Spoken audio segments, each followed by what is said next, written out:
V studiu se nam je pridružil gospod Adamom Casalsem, vodja predstavništva katalonske vlade na Dunaju.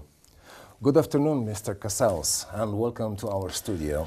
Dobar dan, it's a privilege to be here with you today.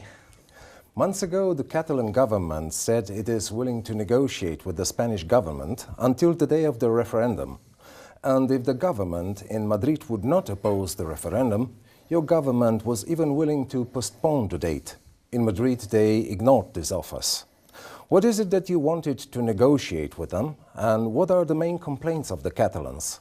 We are willing to negotiate everything with Madrid. We are open to talk about absolutely everything.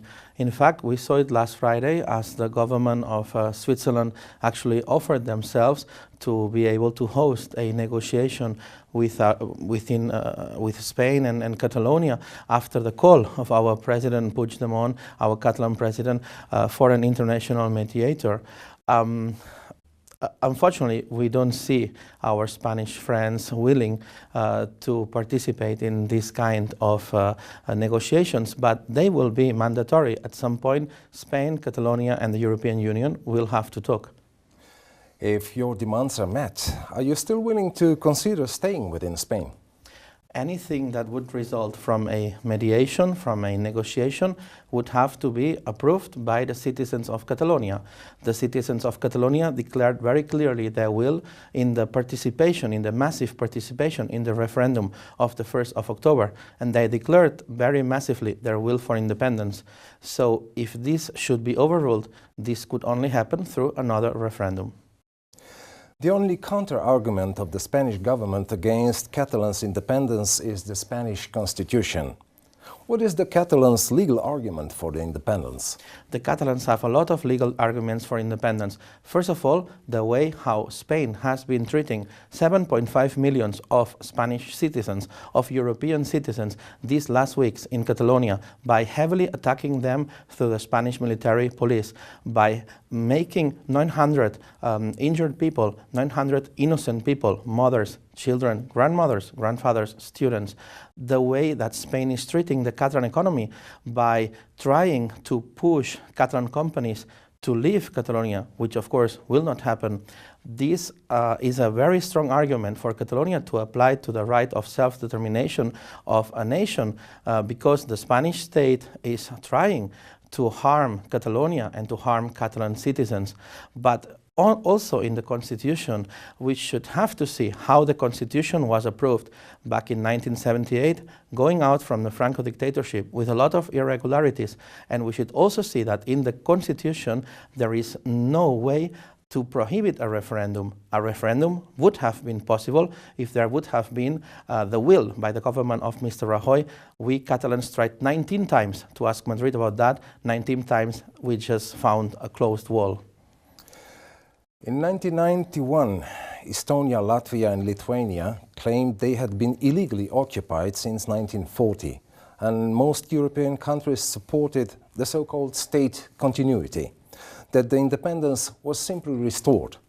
Catalonia was an independent monarchy governed by the Spanish king until 1716, when this status was forcefully abolished.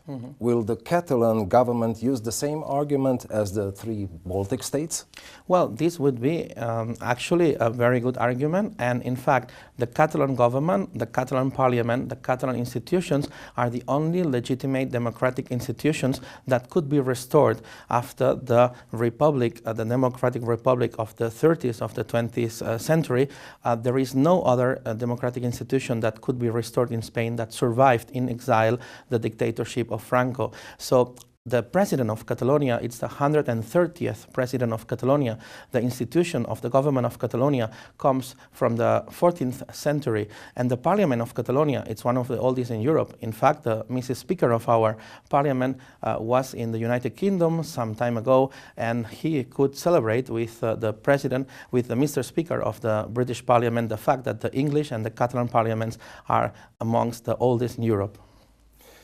A large part of the Catalan economy depends on the Spanish market. Spain can obstruct the operation of Catalan companies in Spain. The authorities in Brussels made it clear that Catalonia will need to leave the EU, and all member countries, including Spain, will need to agree on its readmission into the EU as an independent country. Has the Catalan government calculated potential economic impacts of the independence? Well, here clearly we can learn from the Slovenian lesson. Also in Slovenia you had to adapt to new markets and you did it very successfully. So Slovenia shows us that this is possible. By the way, the Catalan economy is actually the motor that is driving out Spain from the crisis. The Catalan economy has records in the exports to other nations, and it has also records in the investments, foreign investments to Catalonia. So we are very happy about the behavior of the Catalan economy and also in the growth of the Catalan economy, which is above 3%, and it's above the, let's say, schedule in the European Union. According to what the European Union says, I would remember the statements of Mr. Jacques Delors that was telling to the Slovenian people a few days before Slovenian independence that Slovenia would never be a country in the European Union, that Slovenia would never be an independent country. So we give the same value to some very unfortunate statements by officials in the European Union, like the other day, Mr. Timmermans. What does the Chamber of Commerce and the Catalan companies say about the independence? Well, Catalan companies feel bad treated by the Spanish state. Catalan companies feel that the Spanish state is treating them like second-class companies and their people like second-class people. So actually, there are a lot of economical reasons for Catalonia to become an independent state, because we know that without the problems that we have right now within the Spanish state, our economy will actually go a lot better. The business plan of the Catalan nation is a successful one. Catalonia will be a netto contributor into the European Union, and Catalonia will of course act with responsibility towards foreign markets and towards, of course, international investments in Catalonia. If independence means great economic disadvantage, will you persist? Independence cannot mean in any way economic disadvantage, because in fact independence will mean a boost for the Catalan economy. Even if Catalonia would not be a member of the European Union, it is very clear that Catalonia would be able to survive. We do think that it is in the interest of the European Union to have a country like Catalonia that has an economy that lies between the economy of Denmark and the economy of Finland, that it's 20% of the Spanish GDP, that it's 3 times the economy of Slovakia and 2.5 times the economy of Croatia. We think that it is in the interest of the European Union to have us on board. We want to contribute, we are willing to contribute, we are willing also to help our Spanish brothers and sisters to go on and to have a new prosperous country. But a lot of things have to change in Spain, a lot of things have to change to end up with this corrupt state that is just oppressing its own people. Current coalition in Catalonia is composed from parties from both the left and the right. What economic policy can we expect from your government upon independence? Well, our Catalan president is a liberal. My Minister of Foreign Affairs is a former member of the Green Party. My State Secretary in the Ministry of Foreign Affairs is a former member of the Social Democratic Party. We have a lot of Social Democrats as ministers. We have even conservative Christ Democrats also as ministers, as members of the government. So we have a government of national, let's say, concentration, so to push for independence.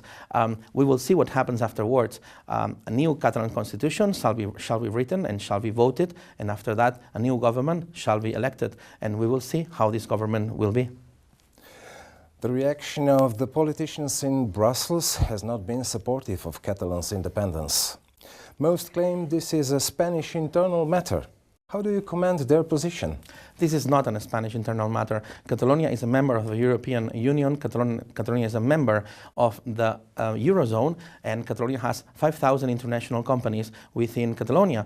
500 of them are German companies, and we have a lot of investments. Let's say, if we look at the economic relationships between Slovenia and Catalonia, or Slovenia and Spain, this is basically the same, because the relationship that we have between Catalonia and Slovenia, it's so strong. So it's the same with most of the European countries.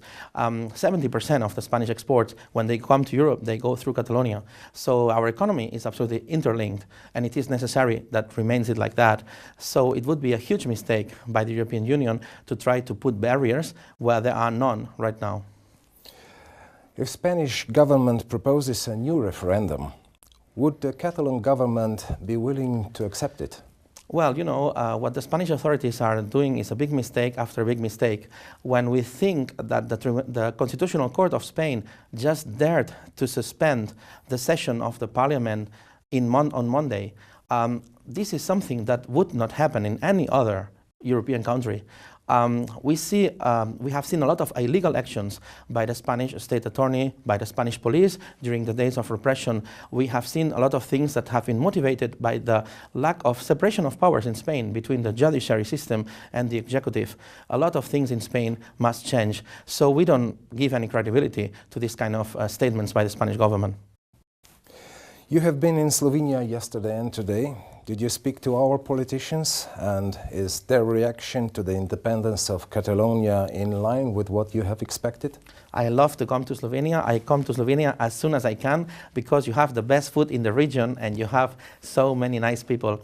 Catalonia feels embraced by Slovenia, and this is something that the Slovenian people shall know. Catalans are so thankful about the solidarity that we are feeling from Slovenia. I go through the streets here in Maribor, in Ljubljana, people stop me and congratulate me and just tell me, you have to keep strong, you have to do what you have to do. And I'm really so proud to be the envoy of the Catalan government in Slovenia. I'm really so happy to have this job, to have the privilege to be these days in Slovenia. Catalonia will never forget the solidarity and the commitment of the people of Slovenia. Thank you for your visit and for your answers. And what can we say? You have clearly chosen your path. So good luck, Catalonia. Thank you so much. Hvala lepa.